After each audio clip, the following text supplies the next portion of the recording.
Parecía que para los Astros de Houston las cosas iban a ser mucho más fáciles. Hay un señor ahí que está esperando que los Astros de Houston ganen el campeonato, la Serie Mundial, porque esto le reflejaría en sus arcas un aumento de $75 millones en unas apuestas que él hizo mucho antes de comenzar los playoffs.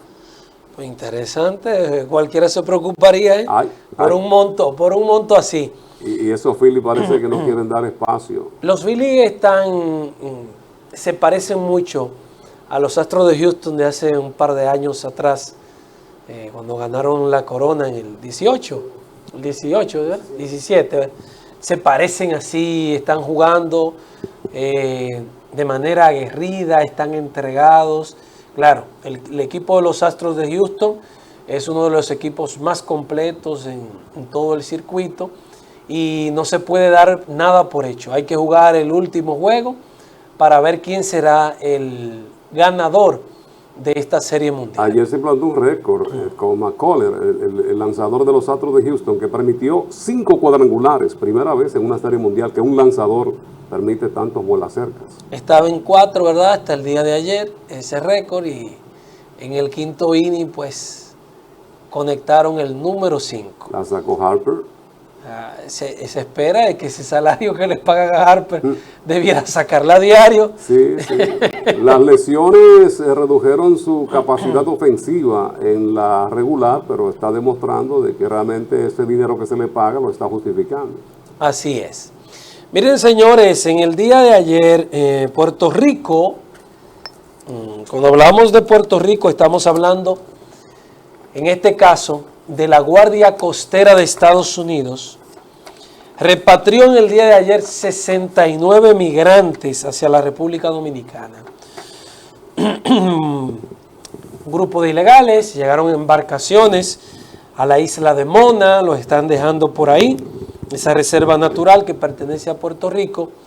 Pero ya habíamos dicho hace un par de semanas que la Guardia Costera de los Estados Unidos, que trabaja en ese entorno de la costa del Estado Asociado de Puerto Rico, había replanteado y aumentado el nivel de seguridad por las embarcaciones que se estaban reportando que estaban llegando a ese país.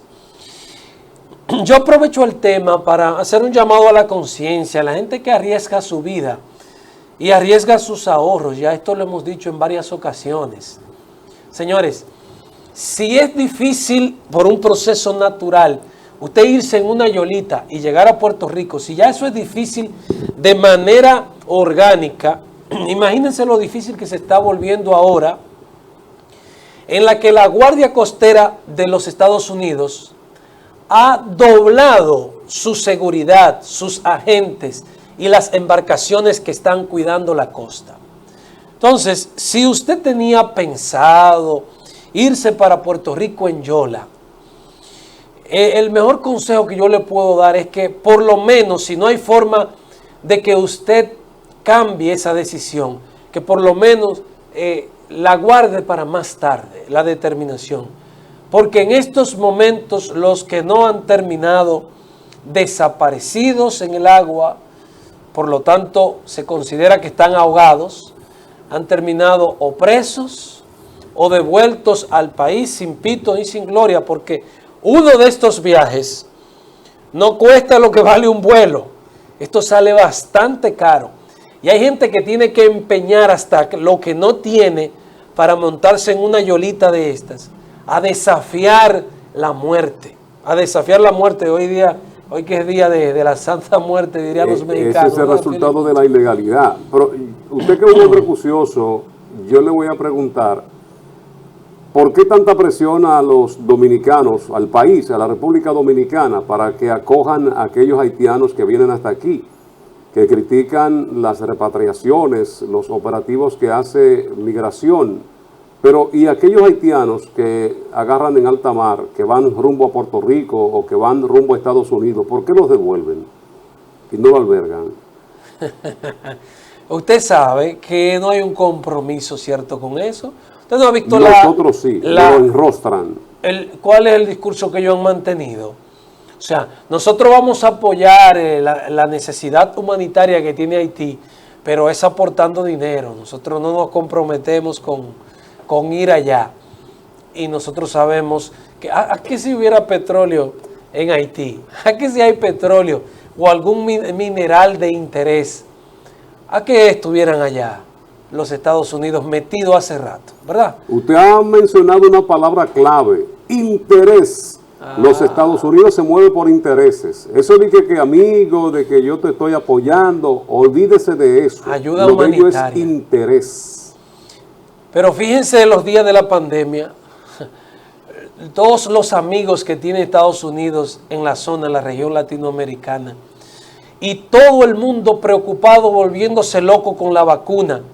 Países como el nuestro pagaron millones de dólares por adelantado para asegurar que cuando la vacuna estuviera le pudiera llegar una migajita de la vacuna. Nos tuvieron que cambiar lo que pagamos por vacuna por otro tipo de medicamentos hace un par de meses atrás. Porque los Estados Unidos y las grandes potencias acapararon todas las vacunas. Y aunque el mundo entero estaba sumergido en la pandemia, le dio 3 pitos lo que le pasaran a los otros países. Que ahí están parte de los beneficios establecidos de las relaciones con China. Gracias a Dios que a Danilo se le ocurrió la idea de armar esta relación con China. De lo contrario, aquí estuviéramos comenzando a vacunarnos. Porque los Estados Unidos, de esas vacunas que se comenzaron a trabajar primero y que nosotros contratamos primero, lo acapararon todo y no le importó que si a fulano le mandamos una parte y nosotros permitimos quedarnos con otra, no. Se quedaron con todo, porque lo de América es para los americanos. Los estadounidenses solo intervienen si hay un beneficio para ellos. Y si están metidos en Ucrania, metiendo armas y mandando provisiones y otros recursos, es porque a ellos les está beneficiando. Y Biden se está beneficiando junto con su familia, junto con su hijo, de Ucrania, desde mucho antes de ser presidente. Muchos socios de Estados Unidos, presidentes que hemos tenido en América Latina y en Asia, África, Europa, han sido después que caen en desgracia los presos de los norteamericanos o los que ellos le han quitado la vida por entender de que son estos que conspiran contra el bienestar de esos pueblos. Eso lo hemos visto, esos socios que ha tenido Estados Unidos desde presidente, Panamá, Nicaragua, Venezuela, que han sido socios de Estados Unidos, después se convierten en los principales enemigos. Ellos son los que trazan la política en todo el mundo. Son los que más reciben droga, pero castigan a otros que quizás sirven de puente, que quizás no la producen, pero ellos son los principales consumidores. Esa es la realidad. O sea, la droga se mueve hacia los Estados Unidos, desde el sur hacia el norte, son los principales consumidores. No hay una política humanitaria real. Hemos visto que donde los Estados Unidos se meten es porque hay intereses. Y que donde no tienen intereses, pues lo dejan de lado o hacen como esto, como han querido hacer con Haití. Bueno, nosotros vamos a aportar dinero para el que se pueda meter en esa situación. Esa no es la realidad. La ONU sigue preocupada. La ONU ha solicitado que se intervenga Haití. Blinken, el secretario de Estado de los Estados Unidos, ha pedido a China, se ha reunido para ver en qué medida puede también China colaborar o asumir parte del trabajo. Es un tema que va para largo y nadie quiere asumir su compromiso. Vámonos a publicidad y ya regresamos con el café de Diario 55.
Estamos en el café de Diario 55, hoy con la presencia del presidente de la Central Nacional de Trabajadores del Transporte, Juan Marte, nos visita en este miércoles, mitad de semana.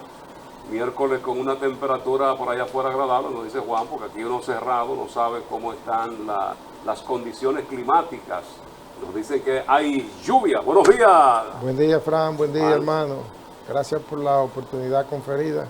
Vamos a recibirle con café, Juan, aquí como... Pero un buen recibimiento. Tratamos, y sobre todo de quien, ¿verdad?, lo sirve, lo brinda, Xiomara. ¿Qué recibimiento? La mujer amiga de un camarada suyo. Saludos para Ignacio Guerrero. Ignacio Guerrero, muy amigo de ella, sí. ¿Eh? Muy amiga de ella. Sí, no, un conocedor y realza la figura con sus halagos y cosas. No, y es un sociólogo a profundidad. Yo no sé si solamente en teoría, ¿verdad? ¿Sabes que esa gente que viene de la izquierda son conceptualizadores por naturaleza? Esa gente que viene de la izquierda. Sí, son poetas. Y que se excluye, Bueno, Ignacio, hombre, oye, la historia de Ignacio es una historia de revolucionaria, es una historia de... Ahora él se ha como acomodado, se está como aburguesado. Se ha aburguesado. Pero Ignacio es un hombre de avanzada, avanzada. Eso pasa con muchos. Y le dieron su carrerita en los años 80, en los años 70. Nuestro saludo al querido Ignacio, nuestro amigo Ignacio. Sí. Ay, sí. La última vez que tuvimos Juan por aquí, como que no se había tomado todavía café con el presidente de la República, pero ya se ve como que parece que ha habido conversaciones, se han llegado a puntos de acuerdo. Vamos a llamarle punto de avenencia. Ya. Lo de acuerdo es otra cosa. Bueno, ciertamente nosotros nos hemos reunido con el presidente en varias ocasiones y conversamos con él cuando es necesario. Un presidente no se puede estar abrumando ni pidiéndole, ni llamándole, ni hablándole mucha pendejada. La agenda de un presidente es muy breve. Y nosotros en el Movimiento Choferil de Santiago lo que pedíamos era que los transportistas, los operadores de ruta y los inversionistas fuesen incorporados a cualquier proyecto de transporte que diseñara el gobierno. No que nos oponíamos ni nos oponemos a la transformación y modernización de esta ciudad, y todo lo contrario. Somos personas que creemos en eso, que creemos que un país debe ir como va su transporte, y mientras más moderno, mientras más eficiente sea el transporte, más bien va a nuestro país. Y ciertamente en una conversación que sostuvimos con el presidente, en la primera, el presidente le quitó el proyecto inclusive a personas que ya lo tenían enganchado, empresarios inclusive, y se decidió que los mismos operadores de ruta transformen su ruta y se incorporen al plan que tiene el gobierno de transformación de la ciudad de Santiago, lo que tiene que ver con el tránsito, con el transporte y con la vialidad. Nos referimos al caso de los corredores, ¿verdad? Ya estarían integrándose entonces todos los activos que tienen las rutas que van a afectar esos corredores, choferes, inversionistas y demás. Están en la fase de levantamiento, porque los últimos 2 años del Intran o del gobierno en política de transporte se pueden considerar años perdidos, 2 años perdidos. Recuerde que el presidente en su primer discurso a la nación anunció como política nodal, como política fundamental de su gobierno, la transformación del parque vehicular de la República Dominicana. Inclusive le puso número, iba a sacar 33,000 carros de concho de Santiago y la capital. Pero esos 2 años no se había hecho nada con los transportistas, y apenas ahora es que el ingeniero Vicente Tapia, que es como el director operativo, algo así, del Intran, personalmente está al frente del levantamiento del inventario choferil y de rutas de la ciudad de Santiago. En Santiago no se había hecho nada con los choferes, eso se había prácticamente palabreado y se le había dicho a dos empresarios y a un sindicalista que no tienen ruta en la ciudad de Santiago, pero que de manera sistemática crea incidentes, manda calumniar dirigentes y mantiene una presencia mediática sin tener rutas en la ciudad de Santiago, aunque dirige una institución nacional, realmente, una institución que de manera fática, de manera mediática, se entiende como una gran estructura del transporte, nunca lo ha sido ni lo es. Pero se entendía que sí, el gobierno lo percibía así ese dirigente se lo vendió al presidente de la República cuando lo apoyó, o cuando se apoyaron en la campaña, porque el más aventajado fue ese dirigente choferil de colarse en la ola, del PRM y del gobierno central. ¿Lo echaron para atrás eso entonces? Sí, todo eso se echó para atrás y se ha comenzado un levantamiento por instrucciones del presidente. Los choferes de Santiago tienen que agradecerle al presidente Luis Abinader que haya decidido que cualquier tipo de inclusión o de transformación se haga con ellos. Tienen que agradecerlo porque el gabinete completo del gobierno y que tenía que ver con el transporte estaba inclinado a entregarle el sistema de transporte de la ciudad de Santiago a dos empresarios santiagueros y a un dirigente de la capital del país. Dirigente del partido de gobierno. Bueno, no sé de cuál partido, porque se mueve dependiendo de su interés y de la oportunidad. Porque él tiene una posición importante en el Congreso y además es un empresario aventajado. Juan, tenemos el sistema integral, que es el tema que se ha estado discutiendo, pero hay un nuevo elemento ahora en el escenario, en el sistema, el transporte escolar. ¿Lo han debatido, lo han tomado en consideración ustedes como Central Nacional de Trabajadores del Transporte, representantes de todos esos que se mueven?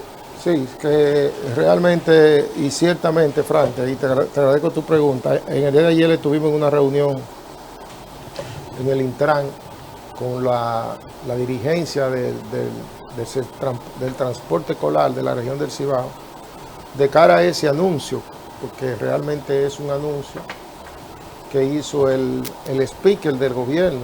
Pienso que ese tipo de cosas sí que tienen que ver con transporte debe anunciarla el Intran, que es la entidad rectora. Hay como 11 entidades de transporte, pero el Intran es, se supone, la entidad que debe jalar la carreta.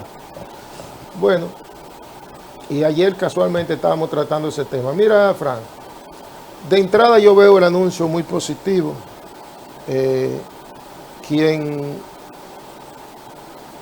Quien desde el gobierno trace política o estrategia para proteger al que estudia, sobre todo al estudiante pobre, y en este caso Homero Figueroa ha anunciado que protegerían a 2 millones de estudiantes de escuela pública, quiere decir que son los menos pudientes, con sistema de transporte gratuito. De entrada eso a mí me parece fabuloso, porque quien decide, el joven que decide salir de un barrio de la capital, de un barrio de Santiago, de estos barrios, a estudiar, teniendo como referente esas cosas que hay en los medios de la juventud, que se llaman de que Honguito Guas, que se yo quién 47, que se yo quién 72, y una serie de desgracias que hay, que el enfoque, sobre todo a través de las redes de nuestra juventud, gira hacia esos antivalores, que aunque son exponentes de una expresión musical en la República Dominicana, que refleja el grado de decomposición a que ha llegado la sociedad dominicana,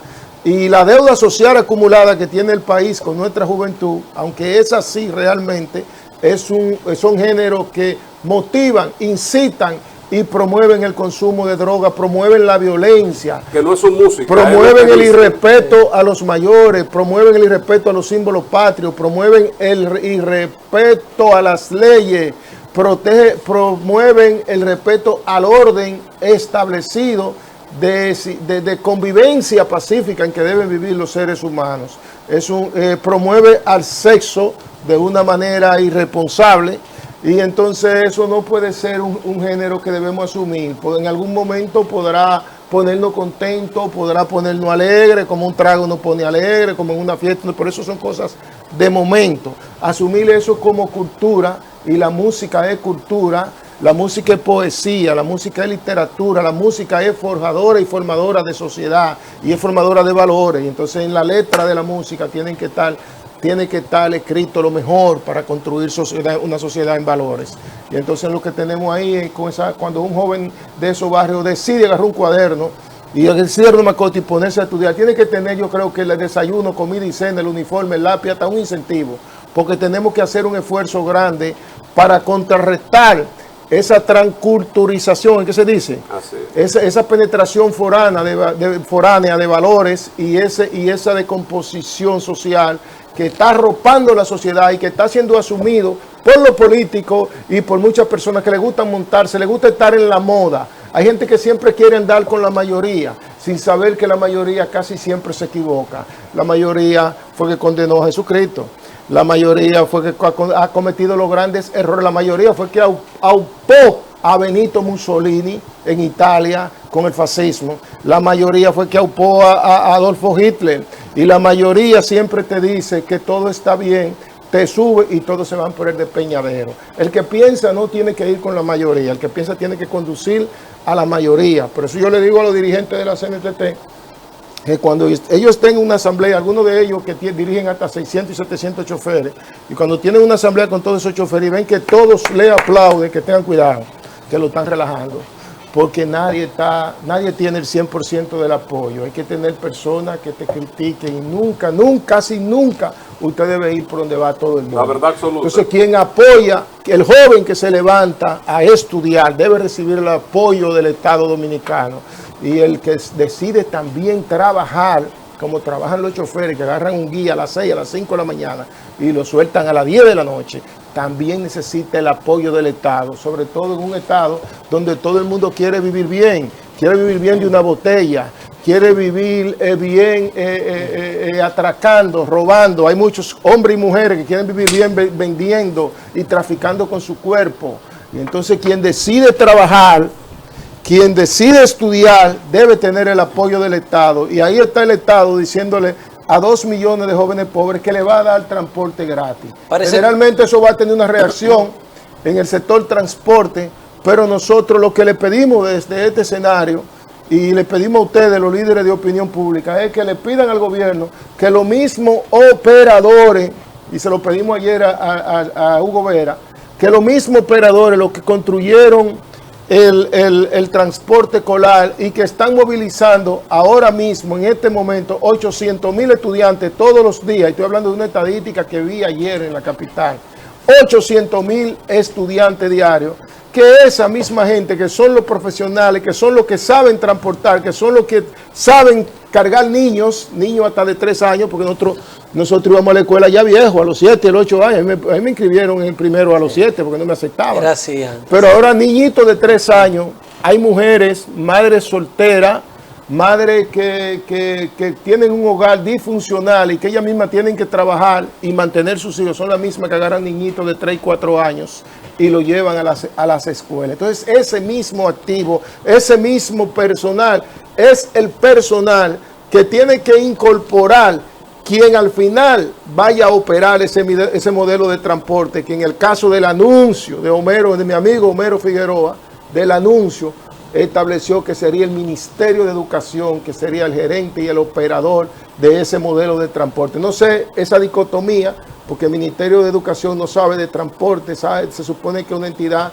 para organizar, para administrar la educación de la República Dominicana, y el transporte es un tema muy especializado, eso es muy especializado o poner en funcionamiento un sistema de transporte hasta de 10 guagüitas.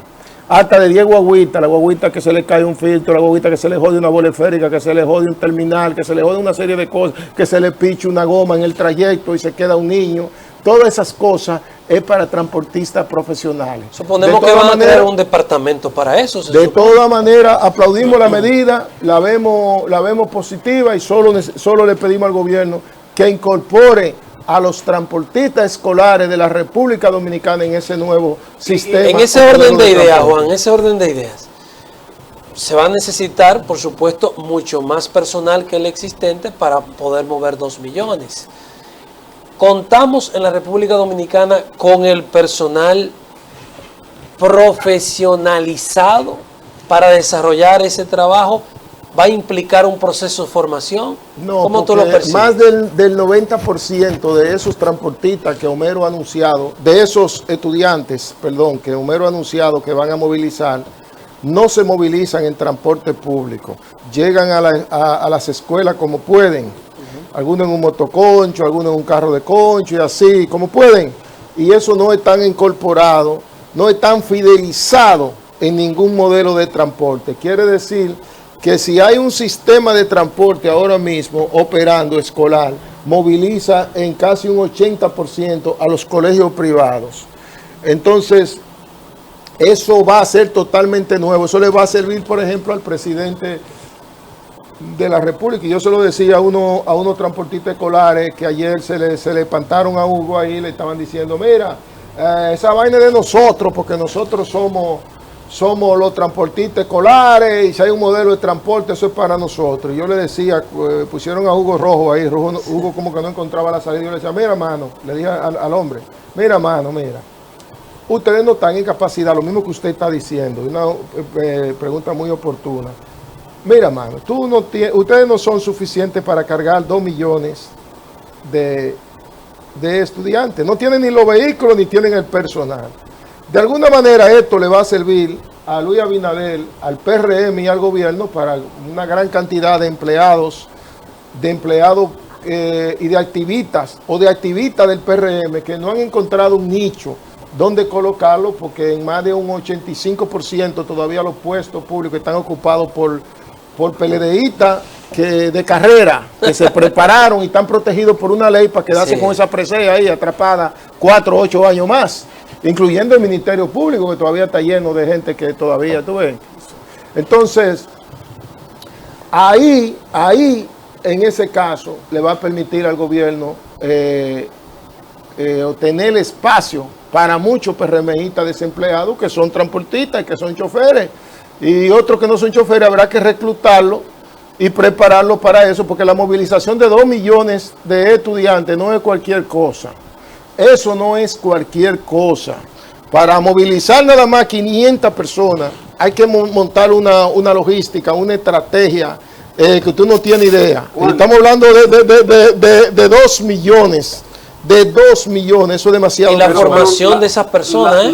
La integración de ese personal sería rentable para ellos, porque hay gente que deben vehículos, hay gente que con la pandemia estuvieron sentados y que los bancos, a muchos de ellos le quitaron los mismos. O sea, ¿hasta dónde podrían ser beneficiosos para ellos? ¿Para los transportistas escolares o para el gobierno? No, para los que podrían integrar al sector. No, mira, el transporte en la República Dominicana es deficitario, es un modo de sobrevivencia. La gente, el que sale a conchar y llena un tanque de gas que no tiene ni la calidad ni la cantidad cuando se lo echan.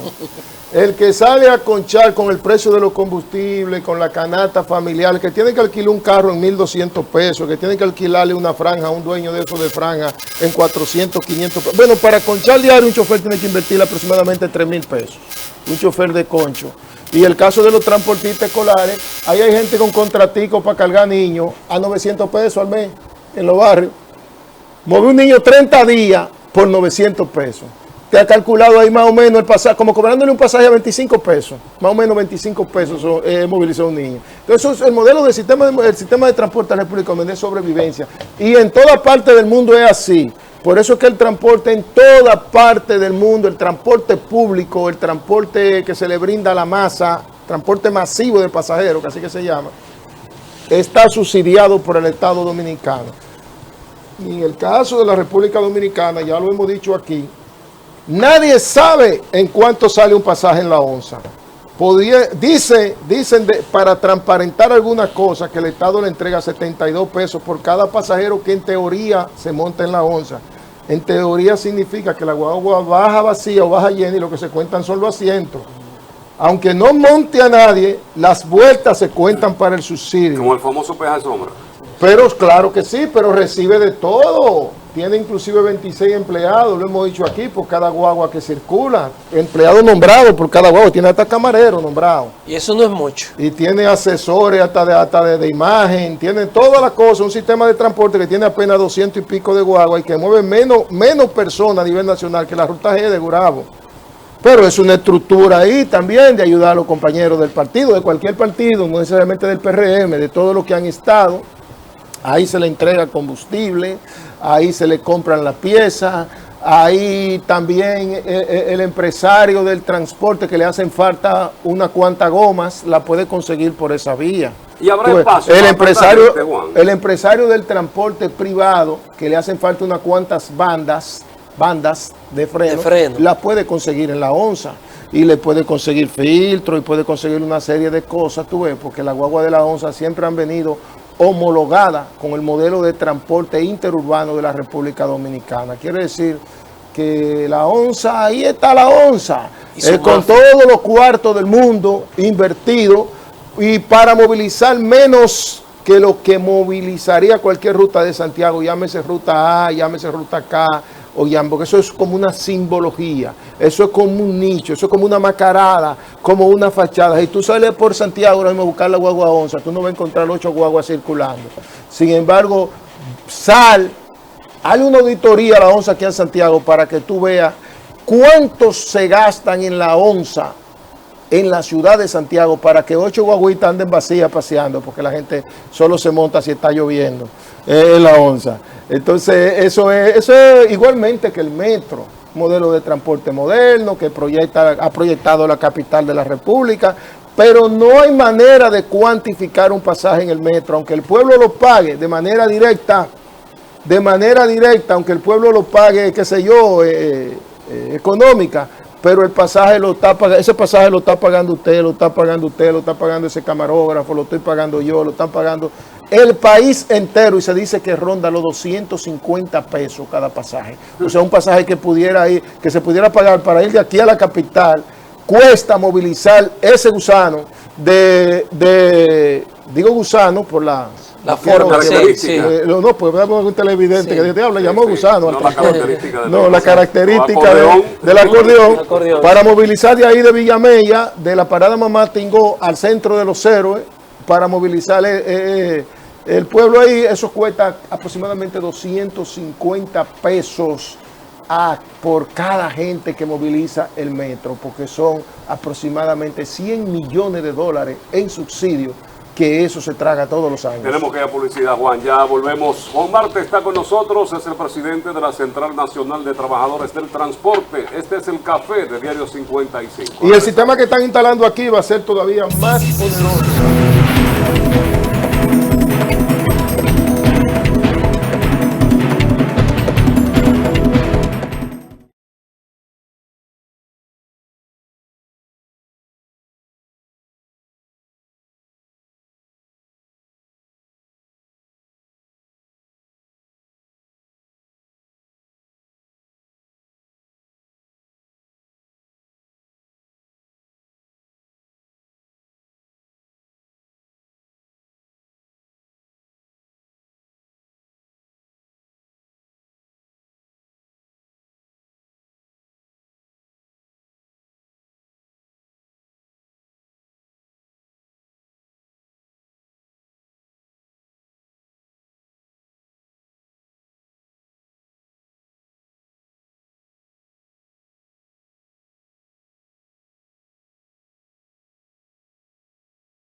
Estamos conversando con Juan Marte, presidente de la Central Nacional de Trabajadores del Transporte, CNTT. Este es el café de Diario 55. Juan, tocaba tú el tema de Santiago. Tendremos teleférico, tendremos monorriel, tendremos los corredores que van a retroalimentar de alguna manera pues el sistema del transporte aquí en Santiago. Y yo te quería preguntar, son miles los choferes que hay hoy día. ¿Habrá cama para tanta gente? ¿Qué se va a hacer con todos esos choferes a la hora, al momento que ya comiencen pues a funcionar todo este transporte que se está construyendo en Santiago? Ese es un tema que hay que abordarlo con una política de ciudad. Y ojalá aquí en Santiago, en algún momento, Frank, haya un consejo donde esté Corazán, donde esté Obras Públicas, donde esté la Gobernación, donde esté el Ayuntamiento y el Intran, para definir la política de transporte de la ciudad de Santiago a corto, a mediano y a largo plazo, con un plan de tránsito y transporte. Y debe comenzar empatándose con estos proyectos que tiene el gobierno, censando, que censados están en el ayuntamiento. En el ayuntamiento está todo ahí en un archivo, cuántos choferes hay, cuántas rutas están, cuántos carros son, qué color son, qué marca son, todo eso está computarizado. ¿Cuánto hay aproximadamente? Y entonces hay 6.674 carros de concho y choferes. Pero esos choferes, en un consejo de esa magnitud que aborde la política de tránsito y transporte de la ciudad, porque aquí en Santiago solo se iba escuchando lo que dice de que un plan estratégico, lo que dice una vaina de esa que tiene 30 años analizando cosas y recibiendo fondos y no ha resuelto el primer problema de la ciudad de Santiago. En ese consejo, una vez censados los choferes, hay que tomar una decisión y debe tomarse por resolución de la sala capitular. Y es ver, por ejemplo, que la ruta N se llama N porque es ni baje Santiago, que la ruta G se llama G, centro de la ciudad, G de Gurabo. Y si dice B de Bellavista y así todo, F de Cienfuegos. Entonces, eso se concibió hace 35, 40, 45 años. Y esas rutas siguen en el centro, girando todas, chocándose una con otra. Convergen todas.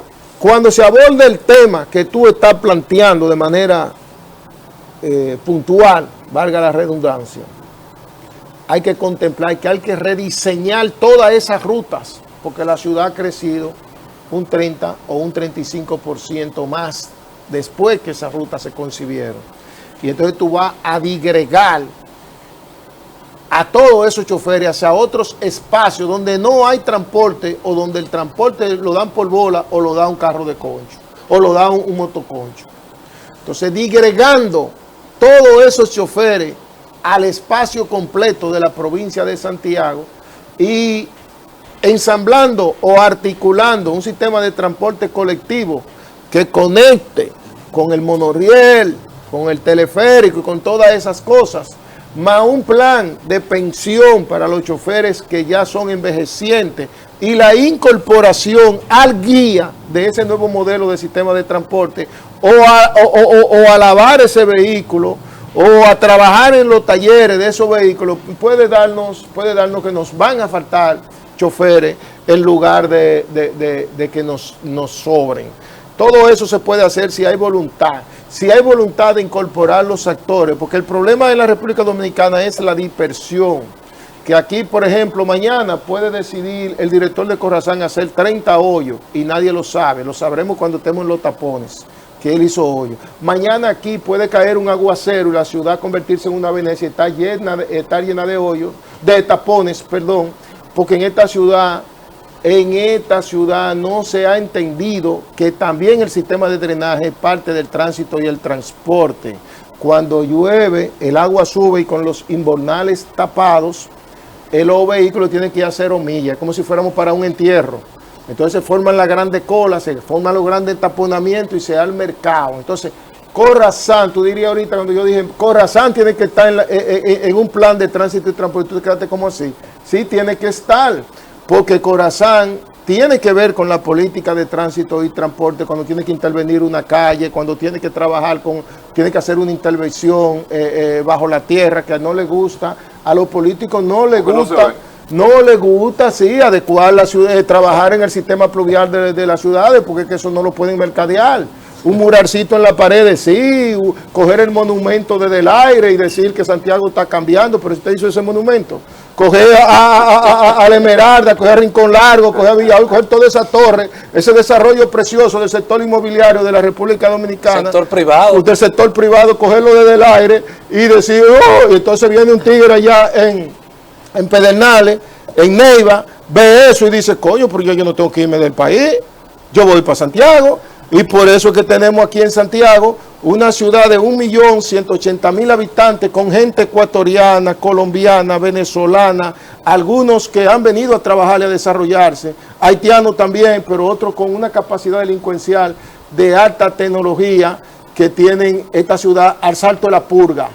Porque hay 180.000 personas circulando, 350.000 vehículos privados y tenemos todavía la policía, la cantidad de policía en esas barracas de la base aérea, sin presupuesto, sin capacidad para enfrentar la delincuencia, y ya esta no es la ciudad de 100.000 habitantes, es una ciudad de 1.180.000 habitantes, porque se ha convertido en un foco migratorio de todos los pueblos del interior, que vienen aquí, claro, a trabajar, los haitianos a trabajar, bien, los haitianos vienen aquí, una parte muy importante de ellos, vienen a este país en busca de lo que nosotros vamos a Puerto Rico, de lo que hacen los centroamericanos y los mexicanos cuando cruzan la frontera de México para ir a los Estados Unidos, de lo que hacen los marroquíes cuando cruzan de África a Europa en busca de trabajar, de buscarse su comida para su familia.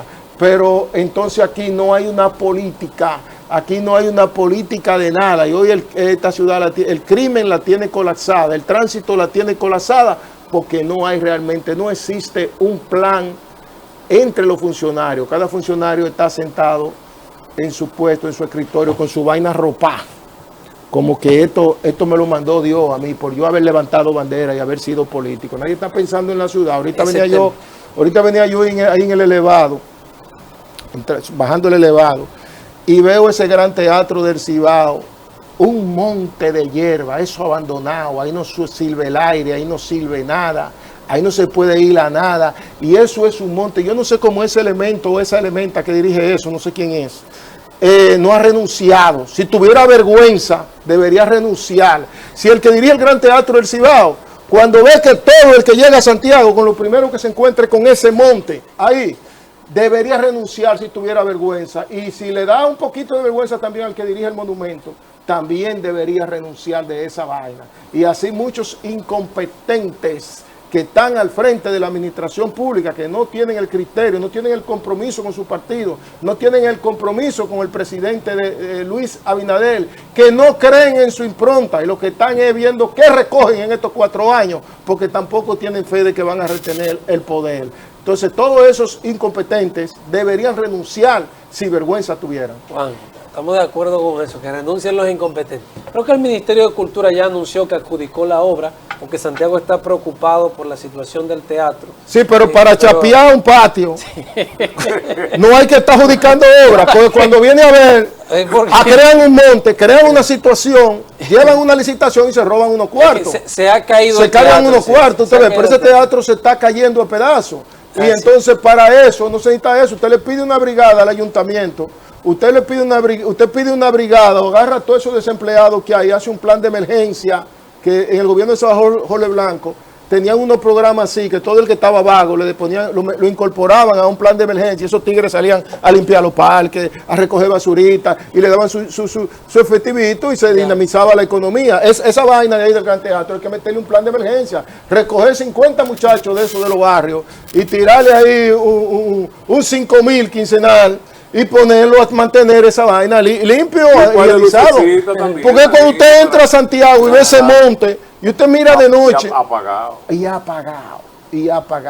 Y así muchas cosas que se están administrando de manera de manera medalaganaria, sin ningún criterio, sin ningún compromiso con el país. La gente no cree en el país ya. La gente no, los funcionarios públicos no creen en este país. Aquí está el país de que todo el mundo está buscándoselo de él y no está pensando qué país le vamos a dejar a nuestros hijos, qué país le vamos a dejar a nuestros nietos. No hay compromiso patriótico, no hay compromiso con la patria y eso es triste. Eso es triste. Ahí todo el mundo llega al poder a pastar, a transformar su vida y el país que de coñazo. Juan, ya tenemos prácticamente que irnos. El tema de la seguridad en Santiago, pésimo. El sector de transporte, los transportistas, los choferes de carro, ¿le está impactando este tema de la inseguridad?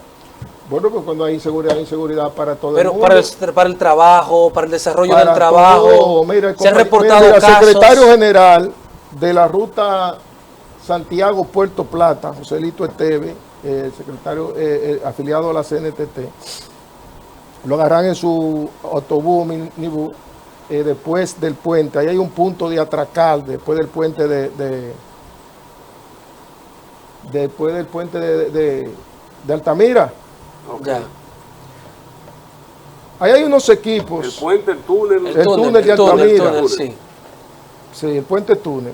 No, un puente, no. Un túnel. Un túnel. Sí.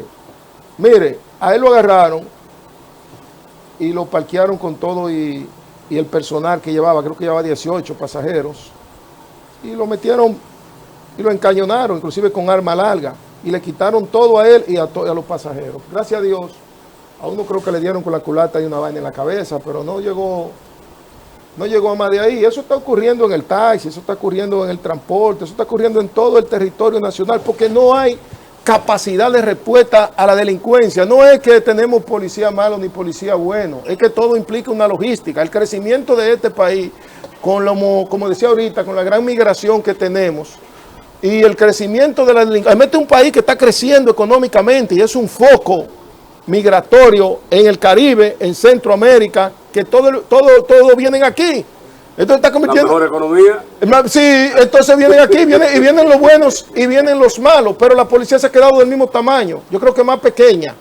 Y menos capacitada. Creo que tenemos 26,000 policías y algunos tienen el carnet de la policía y tienen el nombramiento de la policía, pero no están en la calle combatiendo la delincuencia, pero eso es muy poco policía.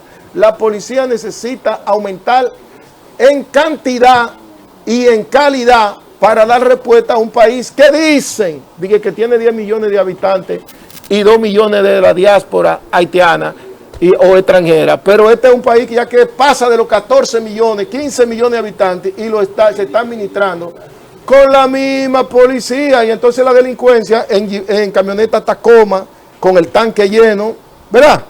Con capacidad de fuego, con la gaveta llena de paqueticos de aló, ¿verdad? Y un policía con la goma torcida, que cuando tú vas a poner una querella, lo primero que te dice, tú tienes para combustible para perseguir a esa gente. Entonces dime, así no. La policía, hay que invertir en la policía, hay que invertir en seguridad ciudadana y hay que también planificar el nivel de delincuencia, la cantidad de delincuencia, para ver qué cantidad de hombres y mujeres necesitamos para dar respuesta a esa delincuencia, y también la cantidad de vehículos, la cantidad de armas automáticas, y tenemos también que en una política migratoria calcular la cantidad de tanques que necesitamos, la cantidad de aviones que necesitamos, porque en la frontera lo vamos a necesitar. Gracias, Juan Marte. Y todo eso tiene que ser parte del presupuesto del Juan Estado. Marte, presidente de la Central Nacional de Trabajadores del Transporte, que ha estado compartiendo con nosotros el café de Diario 55 de este miércoles.